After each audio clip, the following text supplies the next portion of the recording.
ফার্স্টের সাথে ট্রেড করুন যে কোনো জায়গা থেকে। ক্যাম্পাসে ক্লাসের ফাঁকে, ঢাকার জ্যামে বসে কিংবা ঘরে বসে ট্রেডিং এখন হাতের মুঠোয়। তাই ট্রেড করুন যখন খুশি, যেখানে খুশি।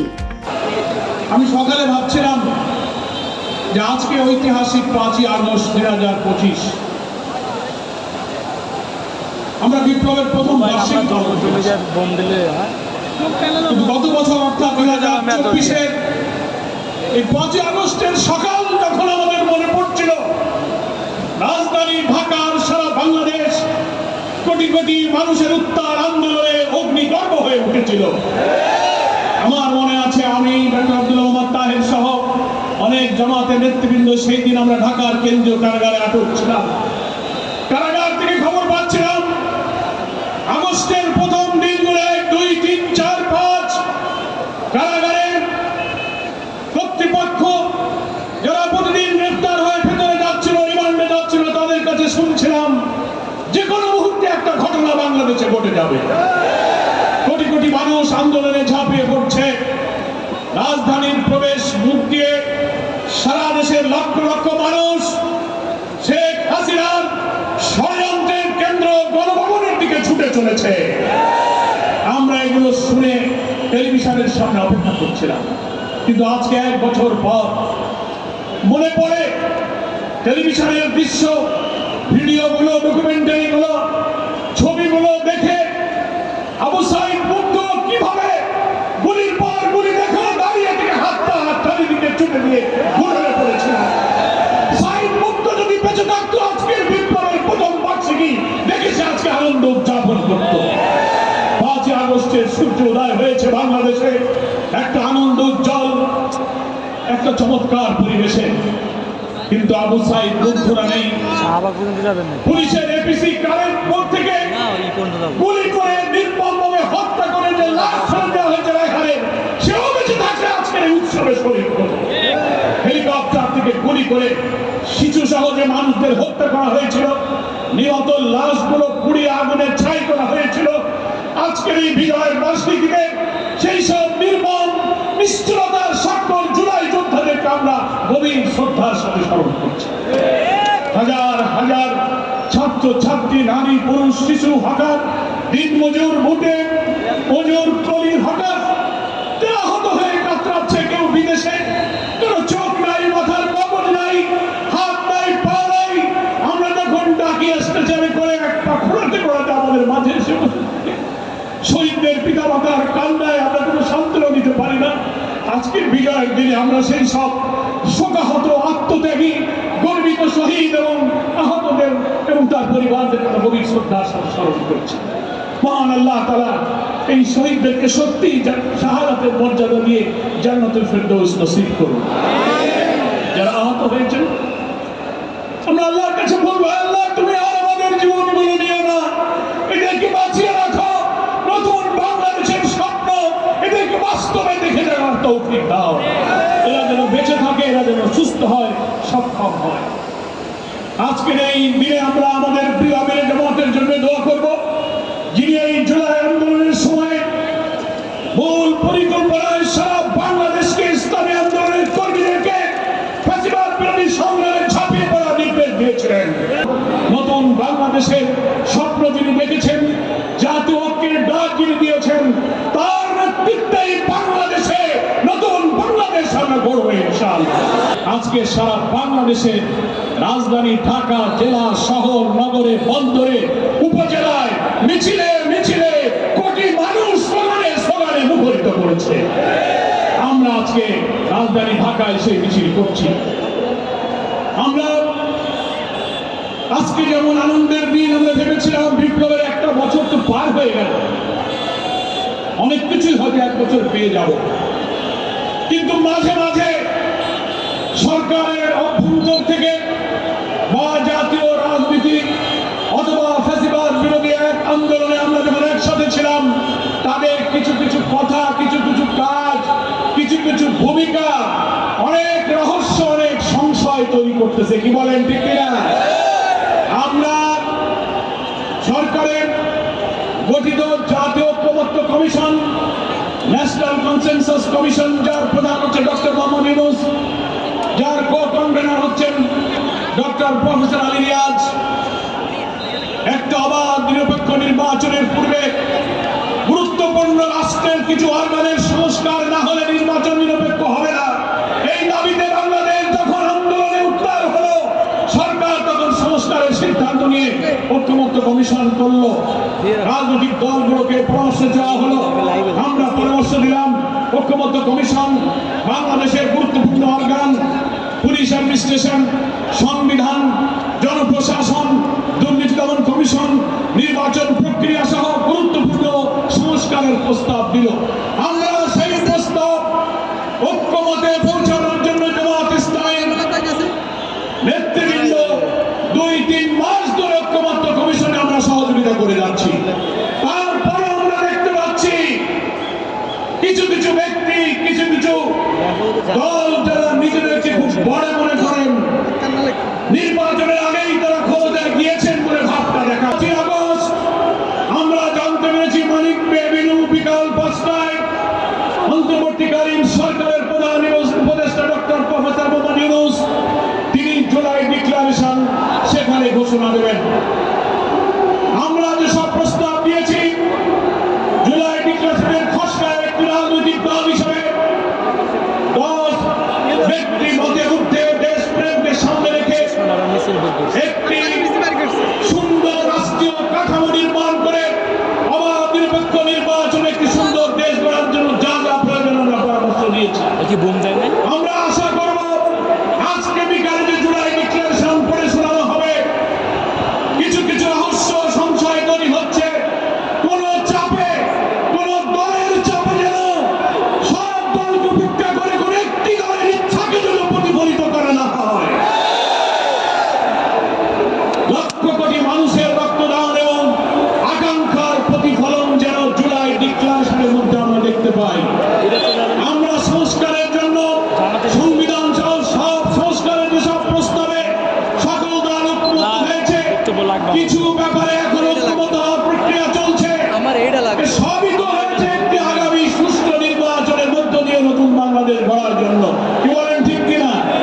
আমরা শুনতে পাচ্ছি না এই সংস্কারগুলো যা একমত হওয়া যাচ্ছে এগুলো এখন বাস্তবায়ন হবে না, ক্ষমতায় যাবে নতুন সরকার, 2 বছর পর এগুলো বাস্তবায়ন করা হবে।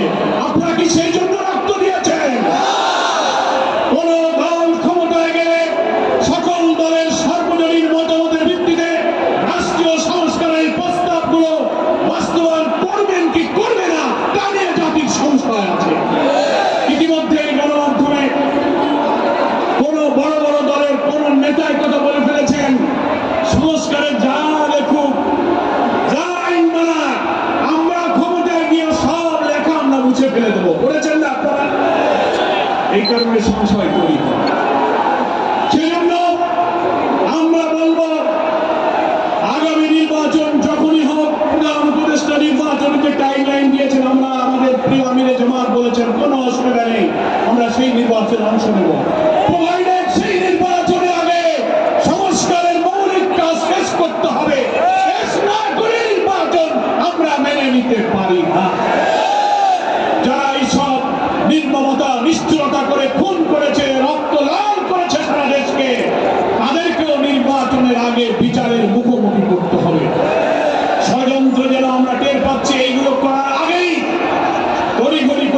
জন্য তারা করে।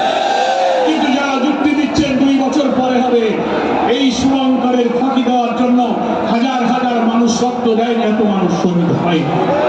আমি প্রধান উপদেষ্টার কাছে বলবো, এখনো 5 ঘন্টা সময় আছে, 4.5 ঘন্টা সময় আছে, আপনি 5টার সময় আসবেন। কি আপনি জাতিকে পড়ে শোনাবেন? আপনি দেখবেন কোন ষড়যন্ত্র, কোন দলের ইচ্ছার প্রতিফলন যেন এই জুলাই ডিক্লেরেশনে না হয়। আপনি প্রয়োজনে সংশোধন করুন, তা না হলে বাংলাদেশের চিত্র কিন্তু বদলে যাবে। আমার প্রিয় দেশবাসী, বাংলাদেশ জামায়াত ইসলামী পরিষ্কার বলেছে, পিআর পদ্ধতির মাধ্যমে আমরা আগামী পার্লামেন্ট ইলেকশন চাই। কি বলেন, ঠিক কিনা? আমরাই শুধু নয়, বাংলাদেশের বেশিরভাগ ভোটারকে যারা প্রতিনিধিত্ব করেন সেই সব সকল রাজনৈতিক দল এখন বলছেন প্রত্যেকটি ভোটারের ভোটের মূল্যায়ন করার জন্য কালো টাকা, পেশি শক্তি, মনোনয়ন বাণিজ্য বন্ধ করতে গেলে, একটা কোয়ালিটি দক্ষ পার্লামেন্ট বানাতে গেলে পৃথিবীর 91টি দেশে এই প্রপোর্শনাল রিপ্রেজেন্টেশনের পদ্ধতি চালু আছে। এই পদ্ধতিতে বাংলাদেশে নির্বাচন দিতে হবে।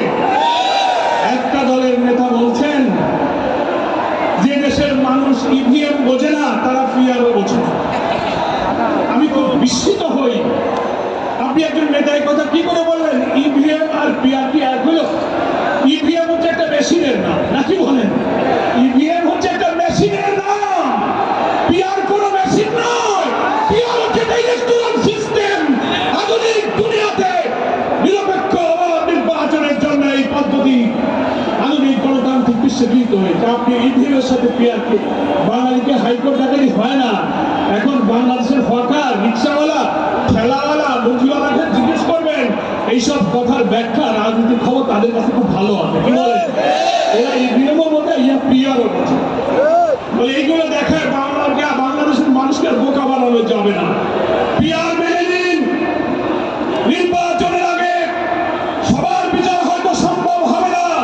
জঘন্য, ঘৃণ্য, নিষ্ঠুর অপরাধী কয়েকজনের বিচার শেষ করতে হবে। স্থানীয় নির্বাচন পার্লামেন্টের আগে আমরা দিতে বলেছি, কারণ নির্বাচন কমিশন কতখানি উপকৃত, কতটা সক্ষম স্থানীয় নির্বাচন দিয়ে সেটা প্রমাণ করতে হবে। প্রিয় ভাইরা আমার এবং দেশবাসী, আমি বক্তব্য আর দীর্ঘায়িত করবো না, আপনাদের কাছে আগাম আমি বলে যাই, আমরা 16-17টা বছর একটা সুস্থ নির্বাচনের জন্য ধৈর্য ধরেছি। কি বলেন, ঠিক কিনা? জেল কেটেছি, জীবন দিয়েছি। আমাদের প্রিয় নেতা মৌলানা নিজামী মুজাহিদ কামরুজ্জামান মীর কাসেম আলী কালিমুল্লাহকে ফাঁসিতে ঝুলিয়ে হত্যা করা হয়েছে। তারাও এই নতুন বাংলাদেশের স্বপ্ন দেখেছে। অধ্যাপক গোলাম আজম, মৌলানা আবুল কালাম মোহাম্মদ ইউসুফ, আব্দুল খালেক মন্ডল, দেলোয়ার হোসেন সাইনি, আব্দুল সোহাগ সাহেবের মতো বর্ষিয়ান নেতাদেরকে কারাগারে তিলে তিলে হত্যা করা হয়েছে। কি কারণে? আমরাই যে ইনসাফপূর্ণ বাংলাদেশের জন্য তারা লড়াই করেছিলেন। আবু সাইদ মুগ্ধের মতো নিজামী সাইদরাও এই নতুন বাংলাদেশের যোদ্ধা ছিল। এত ত্যাগ, এত রক্ত যেন বৃথা না যায়। প্রধান উপদেষ্টাকে বলবে, ইতিহাস স্মরণ করবেন। আমরা একটি নিরপেক্ষ অবাধ নির্বাচনে নির্বাচিত প্রতিনিধির কাছে ক্ষমতা হস্তান্তরের জন্য যে জাতি 17 বছর অপেক্ষা করতে পারে, প্রয়োজনীয় সংস্কার এবং বিচার শেষ করে আপনি বলেছেন জুনের মধ্যে নির্বাচন। আমরা বলছি জুন যেন ক্রস না করে, ফেব্রুয়ারির ওকে আপনি ফেব্রুয়ারিতেই করুন। এই সময়ের মধ্যে আমাদের এই শর্তগুলো মেনে নেওয়া সম্ভব, এগুলো আপনাকে মানতে হবে। অহেতুক যুক্তি দিয়ে বাইরের চাপে দুর্বল হয়ে এই দেশকে যদি আপনি আবার একটি সর্বনাশা অন্ধ গলিতে ঠেলে দেন, আমরা আর রক্ত দিতে চাই না। অনেক রক্ত এই জাতি দিয়েছে, 52-তে রক্ত দিয়েছি, 71-এ রক্ত দিয়েছি, আমরা 24-এর জুলাই গণ অভ্যুত্থানে রক্ত দিয়েছি। এই রক্ত আর বর্বাদ দিতে চাই না। এই রক্তেই সংগ্রাম হোক, শেষ সংগ্রাম। ইউএফটি ফার্স্টের সাথে ট্রেড করুন যে কোনো জায়গা থেকে। ক্যাম্পাসে ক্লাসের ফাঁকে, ঢাকার জ্যামে বসে কিংবা ঘরে বসে, ট্রেডিং এখন হাতের মুঠোয়। তাই ট্রেড করুন যখন খুশি, যেখানে খুশি।